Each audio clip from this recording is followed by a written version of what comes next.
దీనిలో అందరం కూడా ఈ పాపాల పుట్టగా మారిపోతున్న ఈ మానవ సమాజాన్ని కొంచెమైనా బాగు చేయాలనే ప్రయత్నం, కొంచెమైనా మంచి దారిలోకి ఆహ్వానించాలనేటటువంటి ప్రయత్నంలో భగవంతుడు ఆ సర్వేశ్వరుడు మనకి తోడుగా ఉండాలని మనస్ఫూర్తిగా కోరుకుంటూ, భగవద్గీత 18వ అధ్యాయం 62వ శ్లోకం సర్వేశ్వరుడి పేరుతో, తమేవ శరణం గచ్చ సర్వభావేన భారత తత్ప్రసాదాత్ పరాం శాంతిం స్థానం ప్రాప్యసి శాశ్వతం.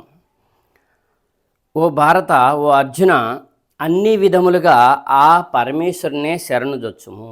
ఆ పరమేశ్వరుని అంటున్నాడు. నన్నే అనే కొన్ని చోట్ల ఏంటంటే ఆ పరమేశ్వరుడు ఇలా చెప్తున్నాడు, భగవాన్ వాచన ఉంటుంది. ఆ పరమేశ్వరుడినే శరణుజొచ్చుము. అతని కృపచేతనే పరమశాంతిని, శాశ్వతమైనటువంటి పరమ పదమును పొందగలవు. అతని కృపచేతనే